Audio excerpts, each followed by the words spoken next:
नमस्कार दोस्तों, आप सभी जुड़े महादीप न्यूज 24 के साथ। लगातार हम गोदाम चौरा की न्यूज दिखा रहे हैं। आम का फार्मर यहाँ पर बहुत ही बड़ा गोदाम चौरा के अंदर बना हुआ है। हमारे साथ चालाराम जी है, जानकारी देंगे कहाँ से ये पौधा लाया, किस प्रकार बोया और किस प्रकार इसकी खिदमत की गई, जिस प्रकार ये इतना बड़ा पौधा आज निखर गया है। चाल जी, आपने इस पौधे को किस प्रकार बोया और कहाँ से लाया ये पहले?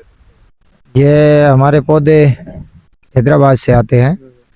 पहले हमने एक साल गुजरात से पौधे लाए थे, जोधपुर से भी लाए थे, लेकिन वो पौधे पसंद भी नहीं आए और पौधे कमज़ोर होते हैं, वो पनपते भी नहीं हैं।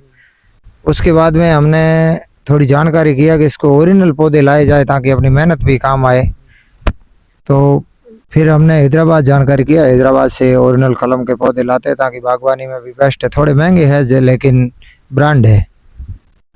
हर कोई किसान चाहता है कि उसके खेत में या फिर उनके एक अंक जो पौधा लगाया है वो अच्छी तरीके से हो।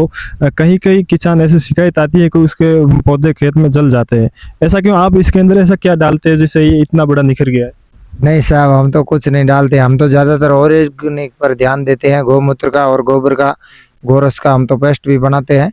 इतनी मेहनत किसान नहीं कर सकते, लेकिन हमारे से जुड़ेंगे। हमारे एक पेज है गोदाम चौरा के नाम से, फेसबुक, इंस्टाग्राम और यूट्यूब पर। वहाँ आप जुड़ेंगे तो क्या डालना है, कैसे करना है, पौधा लगाने की, गौ सेवा के बारे में निःशुल्क जानकारी मिलती रहती है। वैसे हम इसके अंदर एक तो मेहनत करते हैं, इसकी साफ सफाई आप खुद देख सकते हो। पेड़ पौधों के अंदर साफ सफाई चाहिए, पहली बात। दूसरी बात में हमारा 24 घंटे में कम से कम 5 बार नहीं तो 1 बार तो मैं खुद नज़रों से देखता हूँ कहीं कोई पौधा बीमार तो नहीं है। थोड़ी सी भी कमजोर बीमार होते हैं इसका तुरंत हम ट्रीटमेंट कर देते हैं।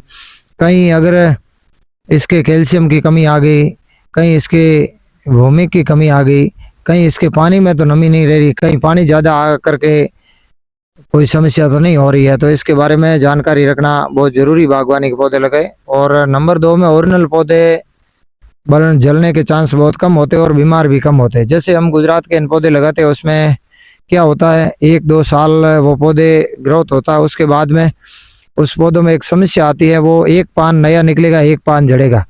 फिर वो किसान 2 साल के बाद में तंग आ जाएगा। उसका इधर किसान का मन उस पौधे पे कम होगा और इधर वो पौधा जलना शुरू होगा, फिर वो पौधा जल जाएगा।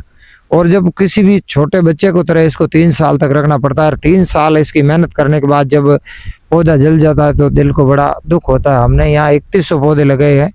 इसमें 2 पौधे पहले कुछ वजह से जल गए थे, और तीसरा एक अभी बहुत बड़ा उम्र का पौधा, वीडियो भी मेरा डाला हुआ है फेसबुक पेज पर। मैंने एक वीडियो बनाया, उसके बाद में पौधा जल गया था, बड़ा दुख हुआ। वो पौधे की पूरी हम परवरिश कर रहे हैं, गोबर का वगैरह हम ऑर्गेनिक तरीके से। कितने प्रकार के ये आम के पौधे हैं? अलग अलग बताए जा रहे हैं कि सबसे बड़े वैरायटी के भी यहाँ पर पौधे? अपने यहाँ हम तो 5 साल से पौधों के बारे में कस्टडी कर रहे हैं, कौन सा पौधा कहाँ लग रहा है और कैसा पानी मीठा चाहिए। लेकिन मैं यहाँ पौधों का निर्यात भी करता हूँ, और आप इस क्षेत्र में देख सकते हो जहाँ भी हमने पौधे दिए उनके अभी तक कोई शिकायत नहीं आई। आप सिया गाँव, राजीव नगर, गोगे जी के मंदिर पर वो गुजरात जाकर के आए थे, उसके बाद में यहाँ पौधे लेने के लिए आए थे। हमने पौधे दिए, वो बड़े खुश हैं और बड़े पौधे देते हैं, अच्छे पौधे देते हैं, वैरायटी के पौधे देते हैं, छोटे बड़े जो भी हो वैरायटी के पौधे देते हैं, तो उसको कोई दिक्कत आती नहीं है।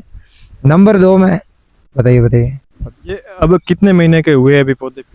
ये 7 साल का पौधा आया था और अभी इसको लगे को 8 महीना हुआ। और इसके ऊपर कम से कम 200 से 300 आम, आप गोदाम चौरा फेसबुक इंस्टाग्राम पर जाकर देख सकते हो, 200 से 300 इसके ऊपर फल लगे हुए थे। हमने पहले यहाँ पर देखा कि छोटे छोटे पौधे और इसके ऊपर अत्यधिक आम का आना, ये बहुत ही बड़ी बात है, वो भी इस मारवाड़ के क्षेत्र में। इस पे बारे में आप क्या कहेंगे? मैं कुछ लोग तो ये कहते हैं ये गोचर की जमीन है इसलिए यहाँ आम ज्यादा लगते, लेकिन मैंने घर पे भी आम के पौधे लगाए हैं और मेरे पास वो भी फेसबुक पर फोटो डाले हुए हैं। छोटे पौधे हमने लगाए थे 3 साल उम्र के, उसके भी 30 से 40 आम लगे थे। इसका एक ही खासियत है, इसको विधिवत लगाओ, पानी डालने की इसकी समय होती है।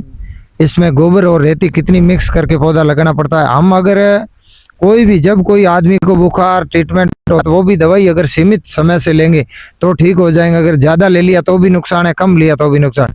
ऐसे ही इन पौधों में अगर गोबर ज़्यादा आ गया, मिक्स कर दिया रेत में, तो भी पौधा जल जाएगा, और कम हुआ तो पौधा ग्रोथ नहीं करेगा। इसकी जो 70-30 का कॉम्बो है उस हिसाब से गोबर और उसमें छाना नहीं होना चाहिए, उसको झीना करके डालना चाहिए। और पानी डालने की विधि है शाम को 7 बजे के बाद और सवेरे 8 बजे से पहले। मतलब हम इसके नियम रूटीन से कोई भी पौधे लगाएंगे तो पौधे पनपेगा। और इसकी पूरी जानकारी थी, ये वीडियो आपका लंबा हो जाएगा, कभी जानकारी लेना और मेरा नंबर है उस पर कॉन्टेक्ट करें तो हम पौधों के लिए बता देंगे। बिल्कुल, आप भी गोदाम चौरा से यूट्यूब, इंस्टाग्राम, फेसबुक पेज है गोदाम चौरा से, हाँ, गोदाम चौरा। आप भी जाकर विजिट जरूर किए। और ये छोटे बच्चों की तरह इनको पालते पोसते और पूरी तरह से इस प्रकार निखरे आज तक। इसी तरह ये लगातार यहाँ की न्यूज़ सेकंड देख रहे थे। मैं नरेश कुमार कैमरामैन के साथ, नमस्कार।